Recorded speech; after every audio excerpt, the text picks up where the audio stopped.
Students, today we are doing DAV class 6 science chapter first our environment. जैसे कि आपको name से ही पता लग रहा है, इसमें हम एनवायरनमेंट की बात करने वाले हैं। तो अभी हम डिटेल में इसे समझते हैं। देखिए, यहाँ पर आपके क्वेश्चन एज इट इज नहीं आते हैं कि जैसे आपके बैक एक्सरसाइज में दिए हुए हैं वैसे के वैसे क्वेश्चन आपके क्वेश्चन पेपर में आ जाए। तो इसमें जो है आपको पूरा चैप्टर बहुत ही डीपली अच्छे से रीड करना होगा, तभी आप क्वेश्चन के जो है आंसर दे सकते हैं, क्योंकि हमें यहाँ पर कॉन्सेप्ट क्लियर करने हैं। साइंस में बेसिकली क्या होता है, स्टार्टिंग से ही आपके कॉन्सेप्ट क्लियर होने चाहिए, तब आप हर क्वेश्चन इजिली सॉल्व कर सकते हैं। यहाँ पर आपको रोट लर्निंग नहीं करनी है, रटिफिकेशन नहीं करनी है बिल्कुल भी।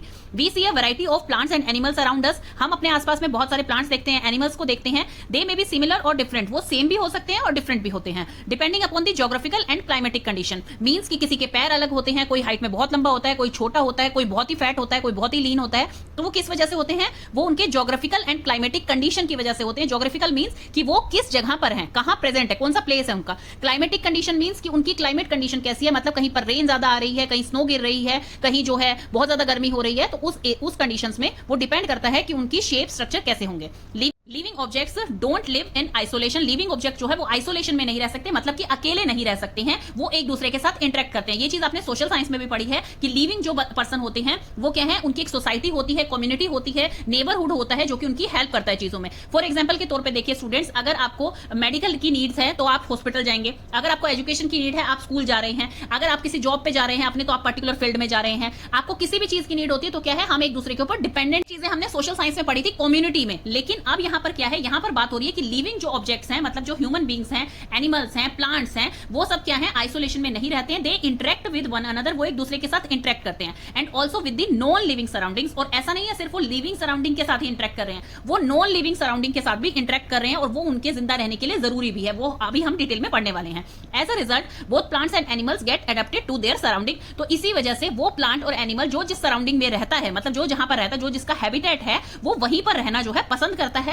क्यों? क्योंकि वो उस सराउंडिंग के एडेप्ट हो जाते हैं। एडेप्ट का मतलब होता है कि वो उसके आदी हो जाते हैं, कि भाई अगर कोई हिली एरियाज में रह रहा है तो वो हिली एरियाज के उस टेम्परेचर का एडेप्ट कर चुका है उसको, कि भाई हाँ हम इसमें रह सकते हैं, हमारे लिए फिजिबल। अगर कोई भी पर्सन मान लीजिए डेजर्ट एरिया से हिल स्टेशन जा रहे हैं घूमने, तो उन्हें वहां का टेम्परेचर जो है काफी ज्यादा ठंडा लगेगा, क्योंकि वो एडेप्ट किस टेम्परेचर के हैं, डेजर्ट एरिया वाले टेम्परेचर के। तो एडेप्टेशन का मतलब होता है कि उस चीज को अपना लेना, उस चीज के आदी हो जाना, तो इसीलिए वो सराउंडिंग में रह पाते हैं। We find that there are two types of objects in our surrounding. हमारे यहाँ पर दो टाइप के ऑब्जेक्ट्स होते हैं हमारे सराउंडिंग में, एक होते हैं लिविंग कंपोनेंट्स और एक होते हैं नॉन लिविंग कंपोनेंट्स। कंपोनेंट्स में कौन से आते हैं आपके, plants and animals including human beings, वो होते हैं आपके living components. They are also known as biotic component. देखिए स्टूडेंट, बायो का मतलब आप पहले ही समझ लीजिए, बायो का मतलब होता है लिविंग, बायो का मतलब होता है लिविंग। तो बायोटिक कंपोनेंट्स कौन से हुए, लिविंग कंपोनेंट्स।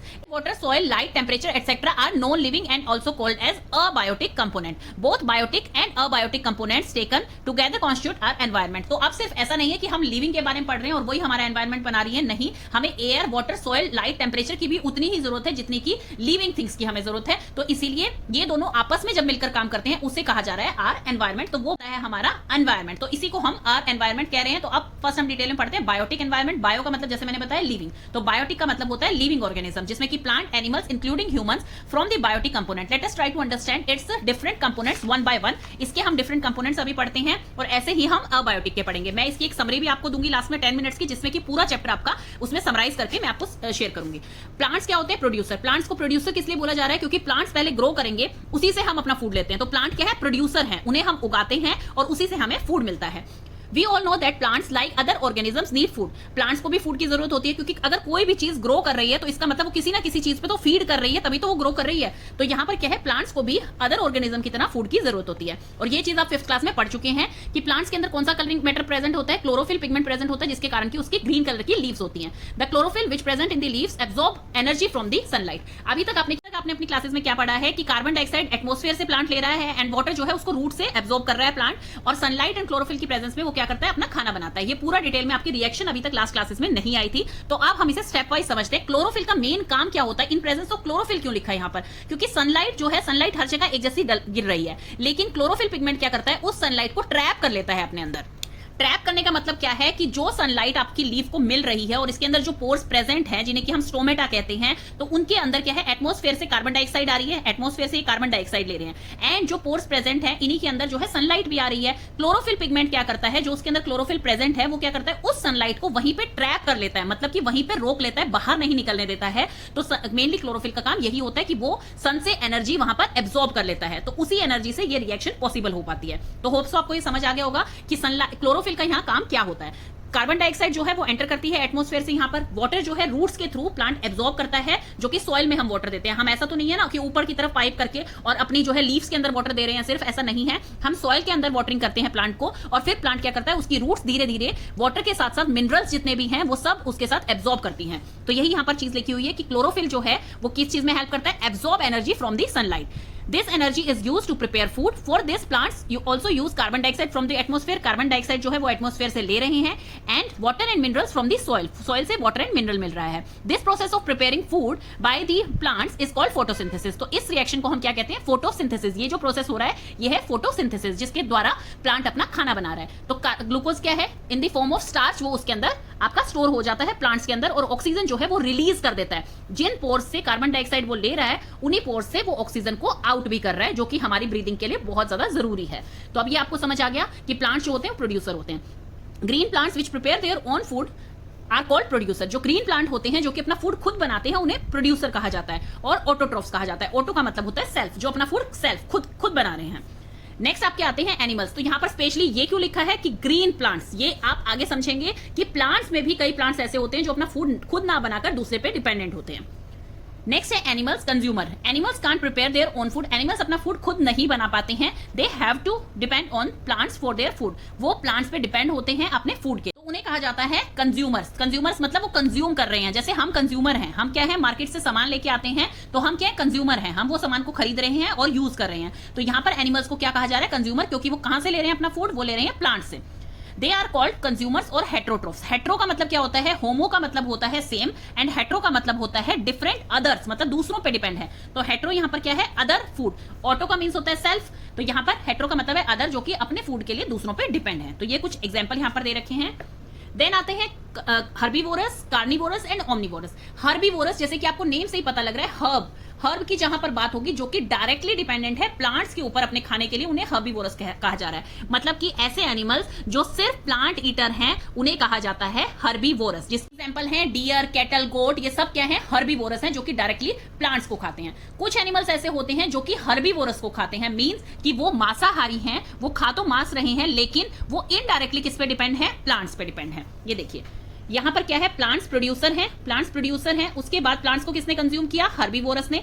देन उसके बाद इन्हें किसने कंज्यूम किया, कार्निवोरस ने। यहाँ पर कहा जा रहा है प्राइमरी कंज्यूमर। प्राइमरी कंज्यूमर किस लिए, क्योंकि ये प्लांट से डायरेक्ट अपना फूड ले रहे हैं। इन्हें कहा जा रहा है सेकेंडरी कंज्यूमर, क्योंकि ये किस पे डिपेंड है, प्राइमरी कंज्यूमर्स पे डिपेंड है, प्लांट्स पे डायरेक्टली डिपेंड नहीं है, इनडायरेक्टली डिपेंड है। एंड कुछ होते हैं जो कि प्लांट्स भी खाते हैं एंड प्राइमरी कंज्यूमर्स को भी खाते हैं, उन्हें कहा जाता है ओमनीवोरस। तो ये आपके अच्छी तरह से समझ आ गया होगा कि प्राइमरी कंज्यूमर्स किसे कहा जा रहा है, secondary consumers and omnivorous. Primary consumers वो होते हैं जो कि प्लांट से डायरेक्ट अपना फूड ले रहे हैं, सेकेंडरी कंज्यूमर वो होते हैं जो कि प्राइमरी कंज्यूमर से मतलब हर्बीवोरस से अपना फूड ले रहे हैं। और ये एनिमल्स ऐसे होते हैं जो कि फीड करते हैं प्रोड्यूसर्स पे एंड प्राइमरी कंज्यूमर्स पे, मतलब प्लांट भी खाते हैं एंड हर्बीवोरस को भी खाते हैं, तो उन्हें कहा जाता है ओमनीवोरस। और इस तरह के एनिमल्स के एग्जांपल हैं आपके बियर, पिग आर ओमनीवोरस। तो ये हमने डिटेल में पढ़ लिया कि हर्बीवोरस क्या होते हैं जो प्राइमरी कंज्यूमर होते हैं, कार्निवोरस क्या होते हैं जो सेकेंडरी कंज्यूमर्स होते हैं, एंड ओमनीवोरस क्या होते हैं जो हर्बीवोरस को भी खाते हैं एंड प्लांट्स को भी खा सकते हैं, तो वो होते हैं हर्बीवोरस। तो यहाँ पे एग्जांपल्स इनके आपको पता होनी चाहिए, स्पेशली जो पिक्चर्स आपकी बुक में गिवन होती है उनको आपको अच्छे से देख के जाना है। ये पिक्चर्स के बेसिस पे भी आपके पिक्चर बेस्ड क्वेश्चंस बन सकते हैं।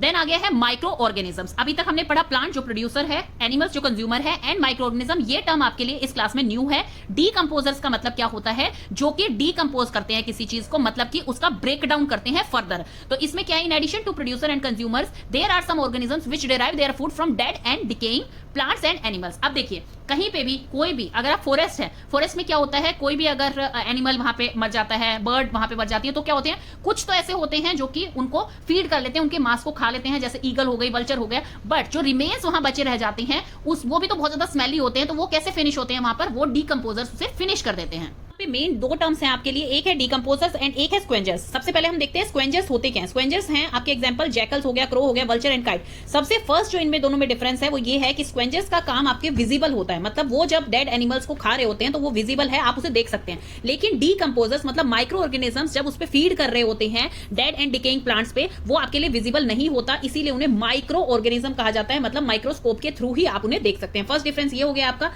स्क्वेंजर्स जो होते हैं वो क्या करते हैं, आपके डीकंपोजिशन प्रोसेस को इनिशिएट करते हैं, शुरू करते हैं, एंड डीकंपोजर्स उसको एंड करते हैं।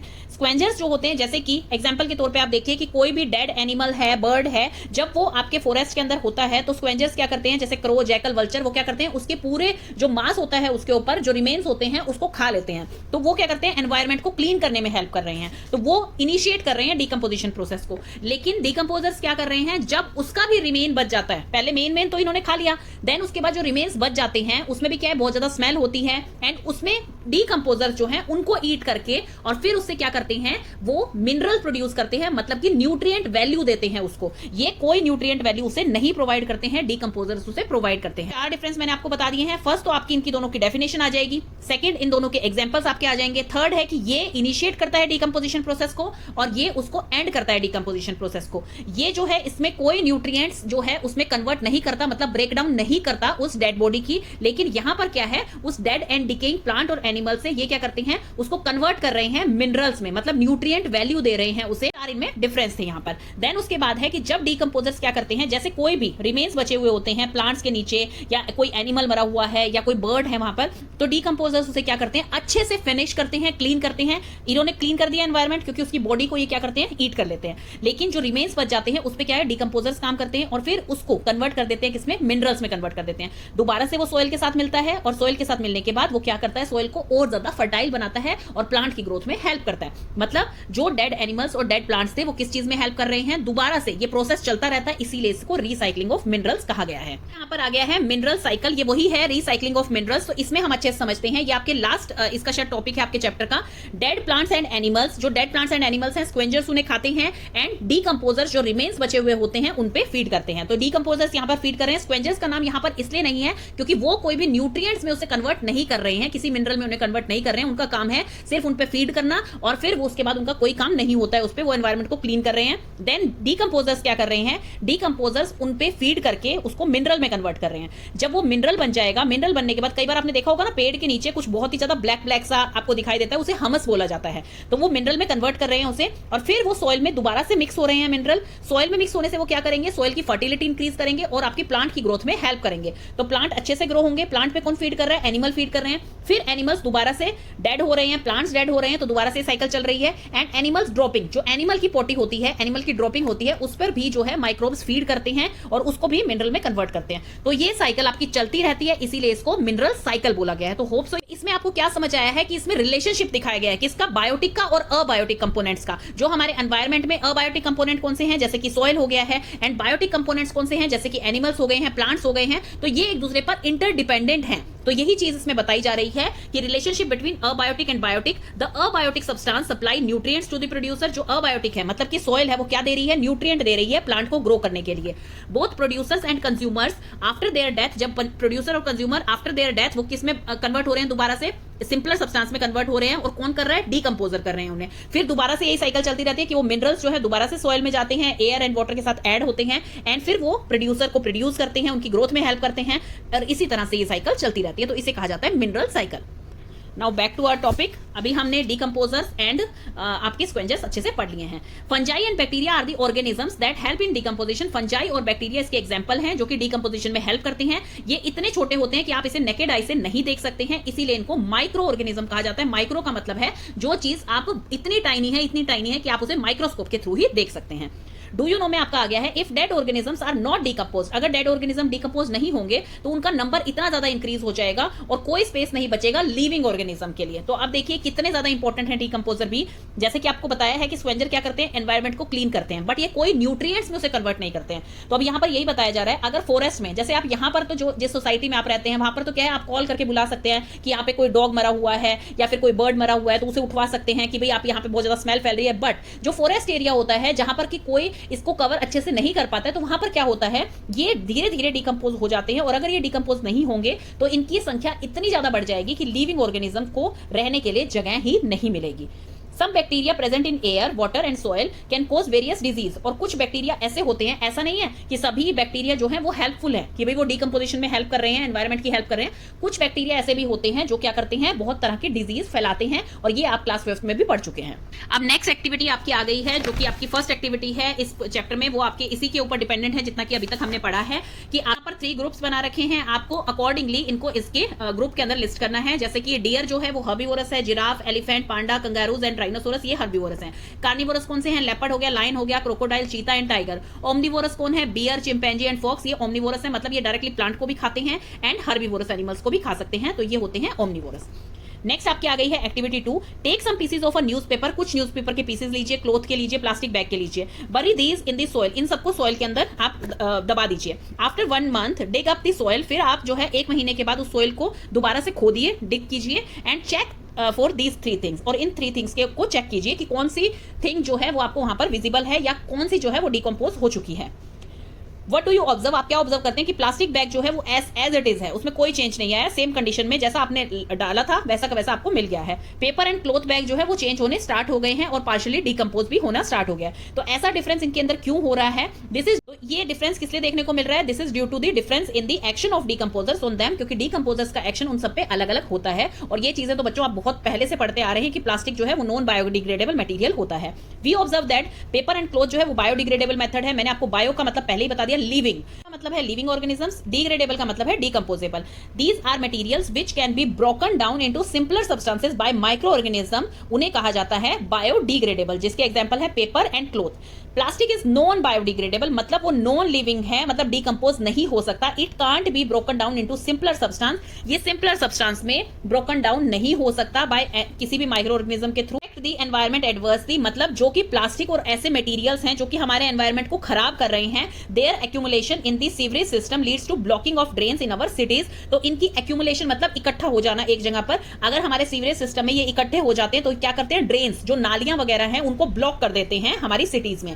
Burning of plastic material adds to air pollution, और अगर हम प्लास्टिक मटेरियल्स को जलाते हैं तो वो क्या करेंगे, अब यहाँ पे हर चीज बताई हुई है आपको कि अगर हम उन मटेरियल्स को ऐसे ही थ्रो कर देते हैं तो वो क्या करते हैं, आपकी ड्रेन्स को ब्लॉक कर सकते हैं। अगर हम उन प्लास्टिक मटेरियल को जलाते हैं तो उससे एयर पॉल्यूशन होता है। We should therefore convince our friend and relatives not to use plastic bag, तो इसीलिए हमें दूसरों को भी जागरूक करना चाहिए कि कभी भी प्लास्टिक बैग का यूज ना करें, उनकी बजाय क्लॉथ बैग का जो है यूज कर सकते हैं, पेपर बैग का यूज कर सकते हैं। तो यहाँ पर एक स्लोगन लिखे हुए बच्चे यहाँ पर शो कर रहे हैं कि नो टू प्लास्टिक बैग। और अभी जैसे स्टूडेंट्स आपने देखा भी होगा कि 2 तरह के बिन्स जो हैं आपको हर जगह देखने को मिलते हैं, एक ब्लू बिन देखने को मिलता है एंड एक ग्रीन बिन देखने को मिलता है। मतलब कि अब जो है सिटीज में इस चीज को ट्विन बिन सिस्टम बना दिया गया है, मतलब कि एक डस्टबिन होता है जिसमें कि आप नॉन बायोडिग्रेडेबल मटेरियल डालते हैं और एक होता है जिसमें आप बायोडिग्रेडेबल मटेरियल डालते हैं। नॉन बायोडिग्रेडेबल वाला ब्लू कलर का होता है, एंड ग्रीन क्योंकि हमारा किससे रिलेटेड है, हमारे एनवायरमेंट से, ग्रीनरी से रिलेटेड है, तो उसमें हम बायोडिग्रेडेबल वेस्ट डालते हैं। तो यहां पर एग्जाम्पल भी दे रखे हैं कि नॉन बायोडिग्रेडेबल के एग्जाम्पल क्या है एंड बायोडिग्रेडेबल के एग्जाम्पल क्या है। नॉन बायोडिग्रेडेबल वेस्ट वो होता है जो कि सिंपलर सब्सटेंस में कन्वर्ट नहीं हो पाता है। अगर आप इन चीजों को जैसे plastic, aluminium foil, glass, batteries, अगर इन्हें आप मिट्टी के अंदर डालते हैं तो कुछ टाइम बाद, ज्यादा टाइम बाद आप जब भी देखेंगे तो ये एज इट इज मिलेंगे, इसमें कोई चेंज नहीं मिलेगा। बट जो बायोडिग्रेडेबल वेस्ट होता है, जैसे मैंने पहले ही बताया, बायो का मतलब क्या होता है, लिविंग। बायोडिग्रेडेबल वेस्ट जो होता है वो इजिली डिकम्पोज हो पाता है, मीन्स की वो सिंपलर सब्सटेंस में कन्वर्ट हो जाता है। और कौन कन्वर्ट करता है उन्हें, माइक्रो ऑर्गेनिज्म उन्हें सिंपलर सब्सटेंस में कन्वर्ट कर देते हैं। तो वो आपके कुछ एग्जाम्पल हैं जैसे कि vegetable waste, paper, cloth and cardboard. It is important for us to segregate biodegradable and non biodegradable waste and decompose them in an environment friendly way। तो ये पहले के टाइम में क्या होता था, biodegradable and non biodegradable waste जो है वो सेग्रीगेट नहीं किया जाता था, और आज जो है इन दोनों को सेग्रीगेट किया जाता है, जो कि क्या है, ज्यादा एनवायरमेंट फ्रेंडली वे है आपका। The kitchen waste can be put in a pit, जो आपने पहले क्लासेस में पढ़ रखा है कि कंपोस्ट क्या होता है। किचन वेस्ट को एक पिट में डाला जाता है। सबसे पहले क्या किया जाता है, देखिए इस तरह से डिग की जाती है। आपकी ये पूरा लैंड है, ये लैंड एरिया है, और इतना मान लीजिए डिग कर लिया है, नीचे जो सॉइल है वो हटा दी गई है यहाँ से। तो इसके अंदर सबसे पहले क्या किया गया है, फॉलन लीव्स जो है, ड्राई लीव्स हैं, वो सब यहाँ पर डाली गई हैं। फिर उसके बाद vegetable, fruit peels, egg shells, paper, आपके पेंसिल शेविंग्स, वो सब कुछ यहाँ पे डलता है। देन उसके बाद इसके ऊपर सॉइल डाली जाती है और सॉइल को थोड़ा सा मॉइस्ट किया जाता है यहाँ पर, और फिर उसके बाद इसे ड्राई लीफ से जो है ढक दिया जाता है, इस पिट को क्लोज कर दिया जाता है। एंड आफ्टर जब आप इसे देखते हैं 2 या 3 महीने बाद, तो आपका कंपोस्ट बनके यहाँ पर रेडी हो जाता है। और कंपोस्ट किस तरह से बनता है, क्योंकि माइक्रो ऑर्गेनिज्म जो है वो इस पे अपना वर्क करते हैं, और माइक्रो ऑर्गेनिज्म इसे किस में कन्वर्ट करते हैं, कंपोस्ट में कन्वर्ट कर देते हैं। जो कि क्या होते हैं, जो कि नेकेड आई से विजिबल नहीं होते हैं, जो कि अभी हमने डीकंपोजर्स में पढ़ा था। और डीकंपोजर्स क्या करते हैं, dead and decaying plants and animals को क्या कर देते हैं, उन्हें कन्वर्ट कर देते हैं, उनको ब्रेक डाउन कर देते हैं मिनरल्स में। तो ये क्या है, जो आपका कंपोस्ट बनके रेडी होगा, ये दोबारा कहां जाएगा, सॉइल के अंदर जाएगा। एक तरह का नेचुरल फर्टिलाइजर हो जाता है ये, सॉइल के अंदर जाके उसकी ग्रोथ को इंक्रीज करेगा, ये प्लांट की ग्रोथ को यहाँ पर इंक्रीज कर रहा है। तो इस तरह से ये चीज चलती रहती है। तो आप जो है बायोडिग्रेडेबल वेस्ट को कंपोस्ट में कन्वर्ट कर सकते हैं, यहाँ पर यही बता रखा है। Kitchen waste can be put in a pit dug in the garden which is then covered with soil and dry leaves. This waste in the pit is acted upon by microorganism and get converted into useful compost, जो कि मैंने आपको ये तरीका बताया है। आपको ऐसा नहीं है कि बुक की ही वर्डिंग एज इट इज लिख के आनी है, आप अपने वर्ड्स में भी इसे लिख सकते हैं, बट मीनिंग चेंज नहीं होना चाहिए। The compost can be used for growing healthy plants in the field and gardens। ये मैंने पहले आपको बता दिया, कंपोस्ट जो है वो प्लांट्स की हेल्दी ग्रोथ के लिए रिस्पॉन्सिबल होता है। In order to hasten the process of compost making, a variety of earthworms called red worms can be mixed with the kitchen waste। अब यहाँ पर आप किचन वेस्ट डालते हैं, यहाँ पर हम किसको पढ़ रहे हैं, वर्मी कंपोस्टिंग। वर्मी का मीन्स क्या होता है, वर्म, एंड कंपोस्टिंग यही सेम प्रोसेस है जिसे कि हम कंपोस्टिंग कहते हैं। वर्मी में क्या किया गया है, इसमें सिर्फ रेड वर्म्स को ऐड कर दिया गया है। तो जब रेड वर्म्स को ऐड किया जाएगा, तो ये जो प्रोसेस माइक्रो ऑर्गेनिज्म के थ्रू हो रहा था, ये क्या हो जाएगा, फास्ट प्रोसेस हो जाएगा। तो वर्मी कंपोस्टिंग जो होती है वो फास्ट होती है, कंपोस्टिंग स्लो प्रोसेस होता है। तो अगर ये प्रोसेस आपको फास्ट करना है, तो इसमें जो है रेड वर्म्स को ऐड किया जा सकता है। Can be mixed with the kitchen waste. They convert it into compost very fast. The process of forming compost with the help of various worms, usually red worms, white worms and other earthworm, is known as vermicomposting। earthworm तो देखिए आपने देखा होगा बारिश के दिनों में, red worms जो होते हैं वो रेड कलर के होते हैं एंड व्हाइट worms होते हैं। तो इन सब से जब कंपोस्टिंग की जाती है तो उसे वर्मी कंपोस्टिंग कहा जाता है। वर्मी का मतलब क्या है, वर्म्स, एंड कंपोस्टिंग जो एक्टिविटी होती है, जो कि हमने यहाँ पर पढ़ा है, ये कंपोस्टिंग एक्टिविटी है जो कि आपके सभी वेजिटेबल वेस्ट को और बायोडिग्रेडेबल मटेरियल को कंपोस्ट में कन्वर्ट कर देती है। कंपोस्ट को हम हिंदी में खाद भी कहते हैं। Vermi composting is an excellent nutrient rich organic fertiliser and soil conditioner. देखिए वर्मी कंपोस्टिंग जो है एक excellent nutrient rich organic fertiliser का एंड सॉइल कंडीशनर का काम करता है। ऑर्गेनिक फर्टिलाइजर क्या होते हैं, जो कि आपके होममेड हैं, मींस की ऑर्गेनिकली तैयार किए गए हैं, जिसमें कि कोई केमिकल यूज नहीं किया गया है, जो कि आपका घर का वेस्ट था, जैसे कि वेजिटेबल पील्स हैं, फ्रूट पील्स हैं, आपकी लीव्स हैं, फॉलन लीव्स हैं, तो उन सबको मिला के जो है कंपोस्ट तैयार किया गया है। तो ये एक ऑर्गेनिक फर्टिलाइजर है। केमिकल फर्टिलाइजर क्या होते हैं, जो कि केमिकली बनाए जाते हैं, तो वो होते हैं केमिकल फर्टिलाइजर, वो आपके प्लांट्स के लिए अच्छे नहीं होते हैं। और यहाँ पर इसे सॉइल कंडीशनर भी कहा जा रहा है। जैसे कि आप अपने हेयर्स पे शैम्पू लगाते हैं एंड कंडीशनर लगाते हैं, किस लिए, आपके हेयर्स की अच्छी ग्रोथ के लिए, शाइन के लिए। तो उसी तरह से सॉइल की फर्टिलिटी को इंक्रीज करने का काम ये करते हैं, तो इसीलिए इसे सॉइल कंडीशनर भी कहा जा रहा है। ये एक रिच ऑर्गेनिक फर्टिलाइजर है एंड सॉइल कंडीशनर है, ये आपके लिए इंपॉर्टेंट है, ये आपकी फिल इन द ब्लैंक्स में आ सकता है।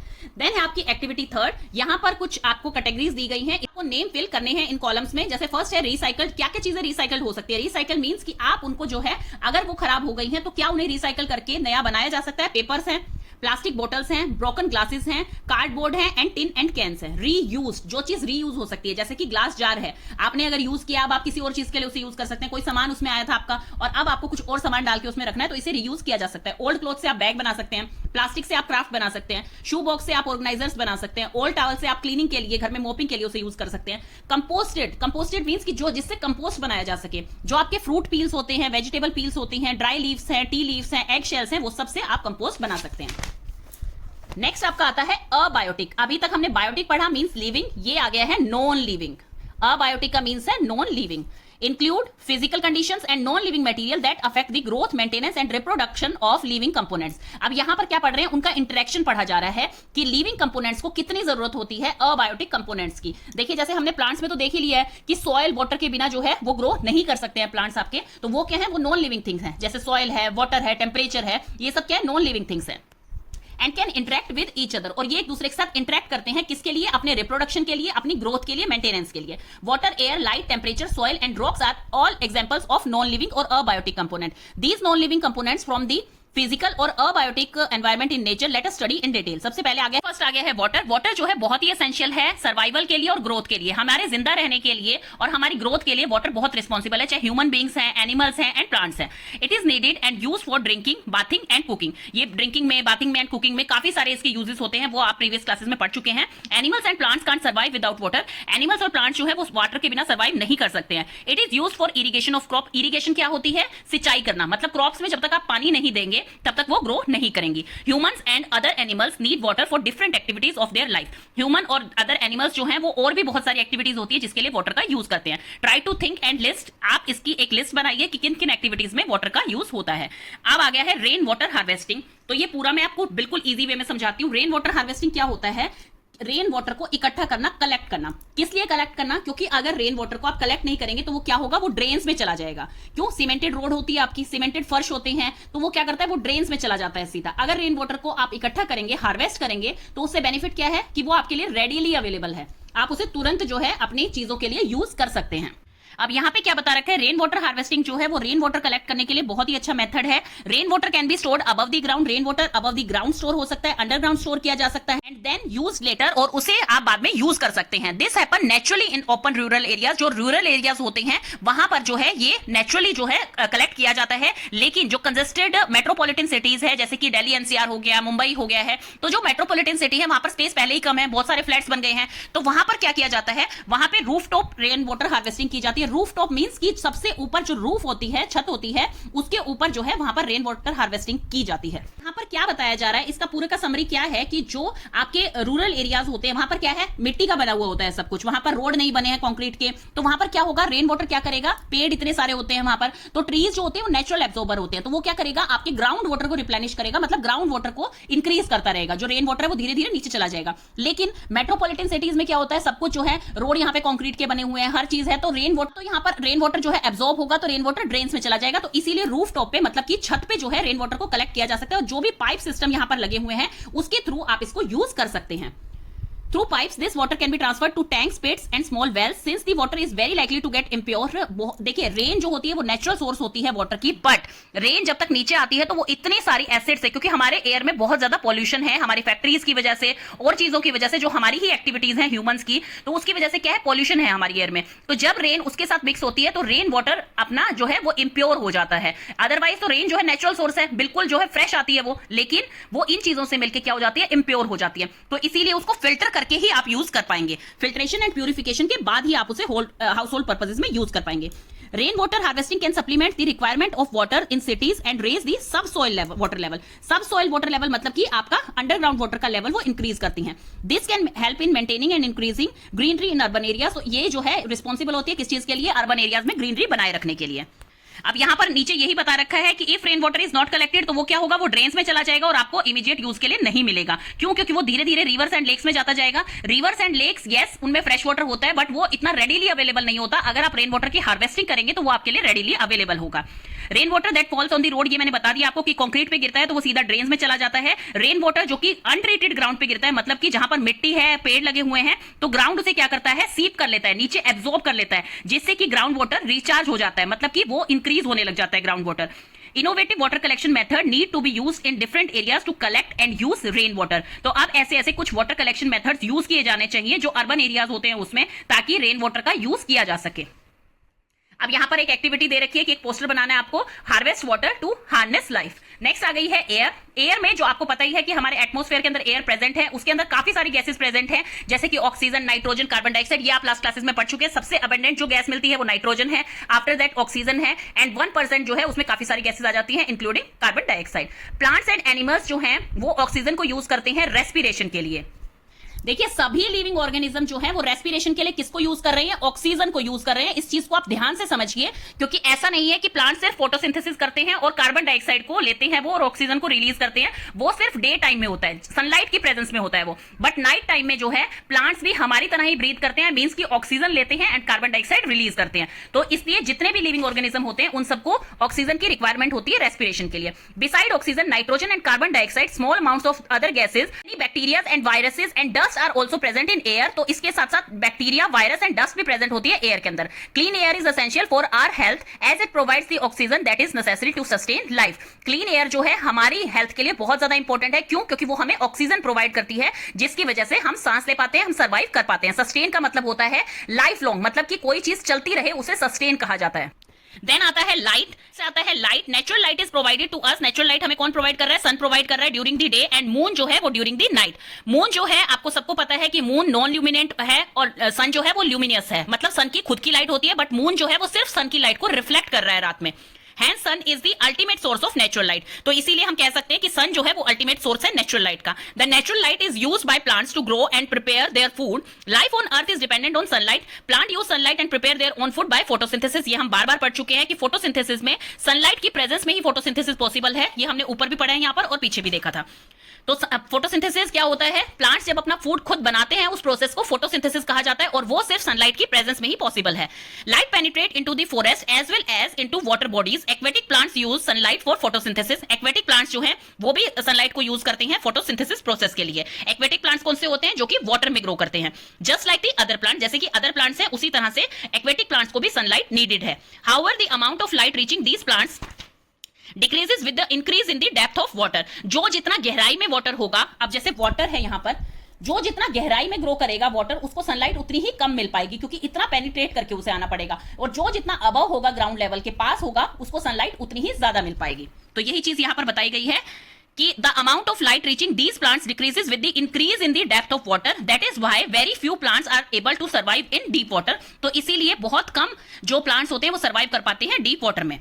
Plant and animals respond to light in different ways. Plants and animals जो है वो लाइट को रिस्पॉन्ड करते हैं डिफरेंट वेज में. Have you seen a plant called morning glory ipomoea? देखिए मॉर्निंग ग्लोरी एक ऐसा फ्लावर होता है जो कि क्या करता है, सनराइज के टाइम ब्लूम करता है एंड क्लोज हो जाता है, बंद हो जाता है सनसेट के टाइम. तो ऐसे काफी सारे और आपको फ्लावर देखने को मिल जाएंगे जो कि सनलाइट को डायरेक्टली रिस्पॉन्ड करते हैं. Similarly in some plants the leaves open during the day and closes during the night. इसी तरह से कुछ प्लांट्स में क्या होता है, इसमें तो क्या है, फ्लावर जो है वो ब्लूम हो रहा है, खिल रहा है डे टाइम में सनराइज के टाइम, एंड जो है दोबारा से बंद हो रहा है, क्लोज डाउन हो रहा है सनसेट के टाइम. सनफ्लावर जो है वो ऑलवेज फेस करता है सन को. जैसे कि आपने देखा भी होगा, सन जब राइज करता है तो सनफ्लावर का फेस जो होता है वो ईस्ट की तरफ होता है क्योंकि हमें पता है सनराइज कहां होता है, ईस्ट की तरफ होता है एंड वेस्ट में जाके सनसेट होता है. तो इवनिंग में जो है ये कहां टर्न कर जाता है, वेस्ट की साइड. यही यहां पर लिखा हुआ है, in the morning it faces the east, in the evening it turns towards the west. Animals also show variation in their behavior with the amount of light available to them. Most of the animals are active during the day. जैसे कि हमें पता है ज्यादातर animals जो है वो during the day जो है वो एक्टिव रहते हैं when there is light, जब यहाँ पर लाइट होती है. बट कुछ एनिमल्स ऐसे होते हैं जो कि नाइट में एक्टिव होते हैं. इसका सबसे बेस्ट एग्जाम्पल है आउल. आउल जो है वो सबसे ज्यादा एक्टिव कब होता है, नाइट टाइम में. वो रात को जागता है एंड दिन में सोता है. देन आता है the temperature at a place is indicative of the degree of hotness and coldness of that place. It can be measured by a device called the thermometer. देखिए यहाँ पर सबसे ज्यादा कंफ्यूजन स्टूडेंट्स को ये रहती है कि मैम जो थर्मोमीटर होता है वो सिर्फ जो है हॉटनेस को ही रिकॉर्ड करता है. ऐसा नहीं है स्टूडेंट्स. यहाँ पर आप टेम्परेचर किसी भी प्लेस का क्या कहलाएंगे कि कितनी वहां पर हॉटनेस या कोल्डनेस है, वो आपके टेम्परेचर को शो कर रहा है. अब जो हिली एरियाज होते हैं या जो पोल्स हैं, साउथ पोल नॉर्थ पोल, तो वहां पर क्या है, ठंडा एरिया है, तो वहां पर अगर माइनस में भी टेम्परेचर जा रहा है वो भी रिकॉर्ड किया जाता है आपके थर्मोमीटर के द्वारा. The degree of hotness varies from place to place. Degree of hotness जो है वो प्लेस टू प्लेस वेरी करती है. Temperature affects activity of living organisms. It is important factor that determines the distribution of plants and animals on the earth. Each organism has its own tolerance range for temperature. Temperature जो है हर living organism की activity को affect करता है और ये एक इंपॉर्टेंट फैक्टर है कि किस तरह से प्लांट्स का एंड एनिमल्स का डिस्ट्रीब्यूशन किया जाएगा अर्थ पे. क्यों? क्योंकि हर ऑर्गेनिज्म जो होता है उसकी खुद की एक टॉलरेंस पावर होती है और हर किसी की टॉलरेंस पावर सेम नहीं होती है. जैसे पोलर बियर है, वो कहां रहते हैं, कोल्ड रीजन्स में रहते हैं. क्यों? क्योंकि उनके ऊपर जो थिक फर है, फैट की लेयर है, जो पेंगुइन के ऊपर फैट की लेयर है, उसकी वजह से वो क्या है, बहुत ज्यादा वार्म रहते हैं. तो इसलिए उन्हें कोल्ड रीजन में ज्यादा बेटर लगता है, वो वहां एडेप्ट कर पाते हैं. और Most plants and animals grow in warm places, but some need a cold climate. ज्यादातर एनिमल्स और प्लांट्स जो हैं वो वार्म प्लेसेस में ग्रो करते हैं, बट कुछ को कोल्ड क्लाइमेट की नीड होती है. Cow can tolerate the hot weather better than buffalo. Cow जो है वो ज्यादा हॉट वेदर को टॉलरेट कर पाती है एज कंपेयर टू बफेलोस को. आपने देखा भी, often see buffaloes cooling themselves in pond during summer. Summer season में हमने देखा है कि बफेलो अपने आप को ठंडा करने के लिए, कूल करने के लिए पॉन्ड्स में बैठे हुए हमें दिख जाते हैं. This is because buffaloes are black in colour. Buffaloes का ब्लैक कलर होता है और ब्लैक कलर हीट को सबसे जल्दी एब्जॉर्ब करता है. तो ब्लैक कलर होने की वजह से ये क्या है, हीट को कम टॉलरेट कर पाती हैं and don't have efficient sweat glands. और इनकी एफिशिएंट स्वेट ग्लैंड्स भी नहीं होती है, मतलब रिलीज नहीं कर पाएंगे. अब जैसे आप में स्वेट ग्लैंड होते हैं, आप कहीं पे भी गर्मी में जाते हैं तो आपको स्वेटिंग होती है, और स्वेटिंग होने से क्या होता है, हमारा बॉडी का टेम्परेचर डाउन होना शुरू हो जाता है, मतलब कि हमें गर्मी कम लगती है. फिर Hence they feel the heat more and need to cool themselves by remaining in water. इसीलिए इन्हें गर्मी ज्यादा लगती है क्योंकि इनके नॉन एफिशिएंट स्वेट ग्लैंड होते हैं एंड ब्लैक कलर होने की वजह से इनको गर्मी ज्यादा लगती है और अपने आप को कूल करने के लिए ये हमें पॉन्ड्स में देखने को मिलते हैं, ज्यादातर वाटर में देखने को मिलते हैं. On the other hand camels can tolerate even the extreme heat of desert. ये हमने सबने पढ़ा है, 5th क्लास में पढ़ा है, अपने 4th ग्रेड में भी पढ़ा है कि कैमल्स जो हैं वो एक्सट्रीम हीट को भी टॉलरेट कर पाते हैं बिकॉज उनके पास कोई स्वेट ग्लैंड होती ही नहीं है. This help in reducing the loss of water from their body. तो स्वेट ग्लैंड ना होने की वजह से क्या होता है, अगर स्वेट ग्लैंड होगी तो आपकी बॉडी से क्या है, वाटर रिलीज हो रहा है, वाटर बाहर निकल रहा है और आपकी बॉडी को ठंडा कर रहा है। लेकिन यहाँ पर क्या है, ये वाटर रिलीज ही नहीं होगा यहाँ पर, तो इसमें वाटर का लॉस भी नहीं होता है, इसलिए यहाँ पे ये डेजर्ट एरिया में रह सकते हैं जहां पे पानी की कमी होती है। They can live without water for many days, ये जो है काफी दिनों तक जो है बिना पानी के भी रह सकते हैं। और इनके पैडेड फीट होते हैं जिसकी वजह से ये गर्म सॉइल जो होती है उसके ऊपर इजीली वॉक कर पाते हैं। Polar bear and penguins are found only in cold region. Penguin और पोलर बियर में क्या होता है, फर होता है, थिक फर होता है, और पेंगुइन्स में फैट की लेयर होती है, जिसकी वजह से उनकी बॉडी पहले ही इतनी गर्म रहती है, इसीलिए उन्हें कोल्ड रीजन में रहना होता है, कोल्ड रीजन को वो अडेप्ट कर पाते हैं। टाइगर एंड एलिफेंट जो है वो वार्म रीजन में रहते हैं। देन आ गया है soil. Soil is another important abiotic factor of our environment, ये हमें अच्छे से पता है क्योंकि प्लांट्स की ग्रोथ विदाउट सॉइल पॉसिबल नहीं है। Most of the plants can't grow without soil. Soil provides water and minerals to the plants which are important for their growth. It also provide a home to organism that live in soil. और ये देखिए soil जो है water provide करती है, mineral provide करती है plants को, जो कि उनकी ग्रोथ के लिए बहुत ही ज्यादा इंपॉर्टेंट है। यहाँ पर मोस्ट ऑफ द प्लांट लिखा है क्योंकि कुछ प्लांट्स ऐसे होते हैं, ज्यादातर प्लांट्स को जरूरत होती है सॉइल की, और कुछ प्लांट्स ऐसे होते हैं 1% जो कि सिर्फ वाटर में भी ग्रो कर पाते हैं। नेक्स्ट है, it also provide a home to organism that live in soil.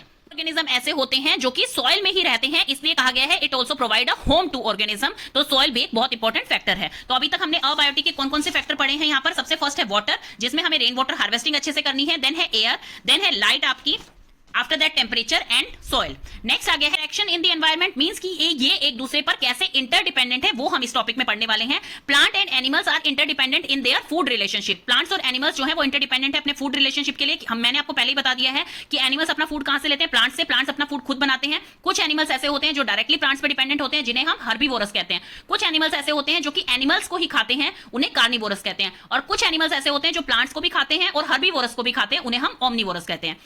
There are animals that feed on plants. Many of such animals are eaten by other animals, which in turn are eaten by some other animals. There is thus a food chain in the nature. अब food chain क्या होती है, जो आप last classes में पढ़ चुके हैं कि कुछ एनिमल्स जो है वो प्लांट को खा रहे हैं, कुछ एनिमल्स उन एनिमल्स को खा रहे हैं, तो इसी तरह से ये चेन चलती रहती है, तो इसे कहा जाता है फूड चेन। और एक भी चीज की अगर यहां पर ग्रोथ ज्यादा हो जाती है या कम हो जाती है तो पूरी फूड चेन डिस्टर्ब हो जाती है, जिससे कि आपका सर्वाइवल भी जो है वो टफ हो सकता है। It is an example of a terrestrial food chain. ये एक टेरेस्ट्रियल फूड चेन मतलब कि लैंड फूड चेन है, कि लैंड पे रहने वाले एनिमल्स की है ये। When such a chain exist between aquatic plants and animals, it makes up an aquatic food chain. अब यहाँ पे कुछ एग्जांपल्स दे रखे हैं। फर्स्ट है यहाँ पर जो टेरेस्ट्रियल ही है, जैसे ये पढ़ा था हमने अभी, तो इसमें सबसे पहले ग्रास आ रही है। ग्रास कौन खा रहा है, ग्रास होपर। ग्रास होपर को कौन खा रहा है, रैट, एंड रैट को स्नेक, एंड स्नेक को आउल। तो ये एक फूड चेन बनी हुई है। नेक्स्ट आ गई है एक्वेटिक फूड चेन, जिसमें कि प्लैंकटन जो कि बहुत ही टाइनी होती है उसे स्नेल फीड करती है, स्नेल फीड कर रही है उस पे। देन ट्यूना जो बिग फिश होती है वो स्नेल को ईट कर रही है, एंड डॉल्फिन जो कि सबसे बड़ी फिश है यहाँ पर, तो वो ट्यूना को ईट कर रही है। तो ये है एक्वेटिक। नेक्स्ट भी एक्वेटिक है, जो कि एक्वेटिक है आपकी एल्गी, जो कि आपकी ग्रीन कलर का जो काई जैसा दिखाई देता है आपको वाटर के ऊपर, वो है एल्गी। एल्गी पे कौन फीड कर रहा है, small fish, then seal, then shark. तो ये भी एक एक्वेटिक फूड चेन है। तो इस तरह की फूड चेन के एग्जांपल्स आपको पढ़ने हैं। मिनरल साइकिल मैं आपको पहले ही डिटेल में अच्छे से बता चुकी हूं कि मिनरल साइकिल क्या, कि बायोटिक एंड अबायोटिक कंपोनेंट्स का एक साइक्लिक प्रोसेस है, उसी को कहा जाता है मिनरल साइकिल। तो ये आप अच्छे से पढ़ के जाएंगे, ये बहुत इंपॉर्टेंट टॉपिक है इस चैप्टर का, तो इसे भी आप स्टार मार्क कर लेंगे यहाँ पे।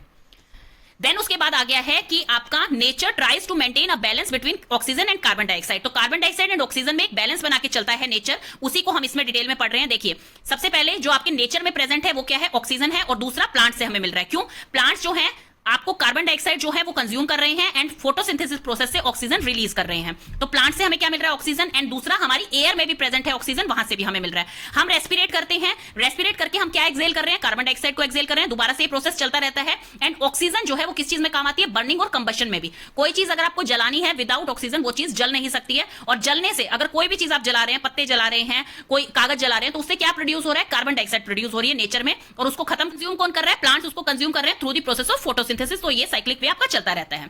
All living organism respire all the time. Organism जो है रेस्पायर करते हैं, मतलब सांस लेते रहते हैं। During the process of respiration both plants and animals take in oxygen and give out carbon dioxide. ये मैंने आपको बता दिया, पहले ही बता दिया कि नाइट टाइम में प्लांट्स भी जो है वो हमारी तरह ही रेस्पिरेट करते हैं। Carbon dioxide also gets added to the atmosphere when burning of wood, coal and petrol takes place. जब बर्निंग होती है कोल की, वुड की, पेट्रोल की, किसी भी चीज की, तो उसमें क्या है, एटमॉस्फेयर में क्या चीज ऐड होती है, कार्बन डाइऑक्साइड ऐड होती है। ये कार्बन डाइऑक्साइड रिलीज करते हैं, जो कि पोल्यूशन क्रिएट किया जाता है। इसीलिए बोला जाता है आपको कि ज्यादा चीजों को जो है आपको जलाना नहीं चाहिए, वो आपकी पोल्यूशन क्रिएट कर रहे हैं। This increase the level of carbon dioxide in the atmosphere. Plants उसको दोबारा से यूज करते हैं डे टाइम में एंड ऑक्सीजन को रिलीज करते हैं फोटोसिंथेसिस प्रोसेस के द्वारा, which they perform along with respiration during the day time in the presence of light. Light की प्रेजेंस में होता है ये, सनलाइट की प्रेजेंस में। दस अ बैलेंस इज मेंटेन। तो इसी तरह से एक बैलेंस जो है वो चलता रहता है। देखिए, अगर ये चीज अच्छे से नहीं समझ आ रही, आप इधर से समझिए। सबसे पहले कोई भी चीज है, कोई भी चीज हमने बर्न की, जैसे कि वुड है, यहाँ पर कोल है, केरोसिन है, पेट्रोल है, कोई भी चीज बर्न करी, जो कि फैक्ट्रीज में ये प्रोसेस ज्यादातर चलता रहता है, तो उससे क्या है, कार्बन डाइऑक्साइड यहाँ पर उन्होंने रिलीज की हमारे एटमॉस्फेयर में। कार्बन डाइऑक्साइड किसने ली? प्लांट्स ने ली। और फोटोसिंथेसिस प्रोसेस से उन्होंने क्या किया? ऑक्सीजन को रिलीज किया इन प्रेजेंस ऑफ सनलाइट। फिर ऑक्सीजन से हमने ब्रीथ किया, रेस्पिरेट किया, और फिर हम क्या एक्सेल कर रहे हैं? कार्बन डाइऑक्साइड एक्सेल कर रहे हैं, और यहां से भी कार्बन डाइऑक्साइड निकल रही है। तो ये साइक्लिक प्रोसेस चलता रहता है। इस तरह से नेचर का बैलेंस बना रहता है। तो ये आपका चैप्टर फिनिश हो गया है स्टूडेंट्स, और ये बहुत इंपॉर्टेंट चैप्टर है आपका, आपको अच्छे से आना चाहिए, क्योंकि ये चैप्टर भी आपका रिपीट होता है हायर क्लासेस के लिए। और ये है इसके कीवर्ड। कीवर्ड एक बार आप जरूर पढ़िएगा, क्योंकि इसमें पूरी समरी आ जाती है आपके चैप्टर की।